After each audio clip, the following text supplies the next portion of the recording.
जब chief minister साहब 2 दफा बीमार हुए वो अपोलो हॉस्पिटल दिल्ली में गए, कोई इनका एक भी एमएलए या मिनिस्टर कभी आम आदमी में चक्कर लगाने की बात नहीं कि आप वहां इलाज करवाने गया। सारे के सारे टॉप प्राइवेट हॉस्पिटल्स में जाते।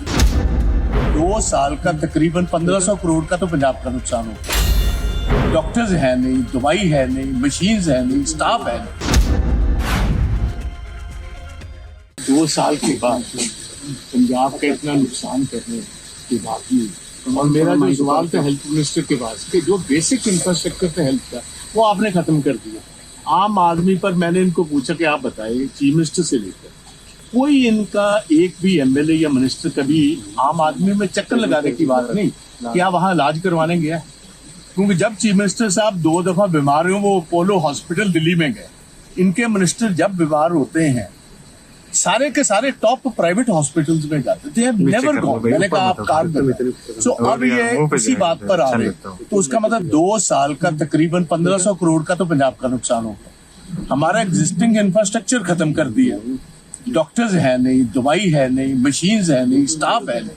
तो दे हैव देमसेल्व्स कंसीडर्ड कि ये पॉलिसी फेलियर। और जितने इनके स्कूल्स ऑफ एमिनेंस है, एक तो गिर गया जी बद्दोवाल में, उसकी बिल्डिंग गिर गई, छत गिर गई, एक लेडी टीचर की डेथ हो गई।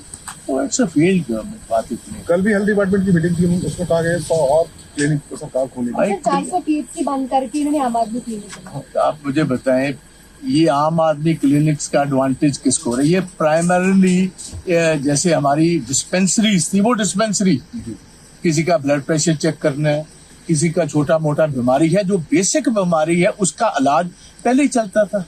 हमारे स्पेशलाइज्ड हॉस्पिटल्स चाहिए, जैसे राजस्थान में थी, कम से कम 25 लाख की इंश्योरेंस तो दो भाई। अगर जहां किसी को क्रिटिकली बीमार है उसको मदद की जरूरत है। बाकी इलाज तो लोग 50 रुपए देकर प्राइवेट डॉक्टर के पास भी करवा लेते हैं। ये बेसिक इनके पास है। सर, 2024 के लोकसभा चुनाव के लिए कांग्रेस की किस तरीके की तैयारी शुरू कर दी थी? जो बाकी स्टेट्स में जो अभी चुनाव नतीजे आए हैं कांग्रेस के, उसको देखते हुए कितनी तैयारी पंजाब कांग्रेस का?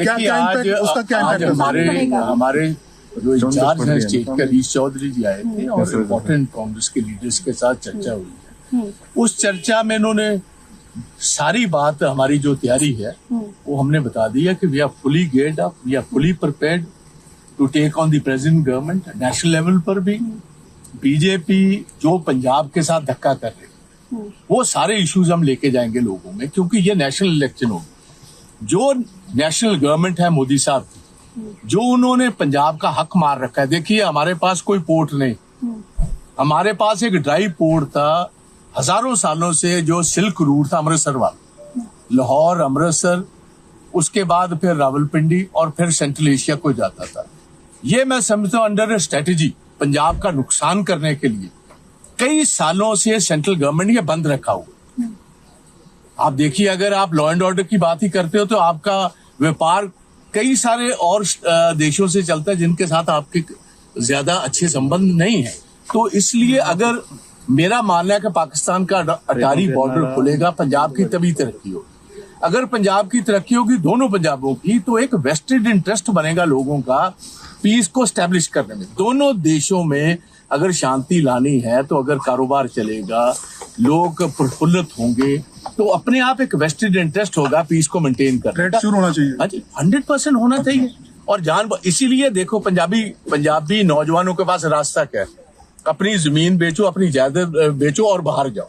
ये मैं समझता हूँ एक वेल थॉट आउट स्ट्रेटेजी है पंजाब का नुकसान कर। सर, इंडिया अलायंस को लेकर क्या आपका स्टैंड आज भी वही है या कुछ बदला है? हमारा 110% वही स्टैंड है। We have nothing to do with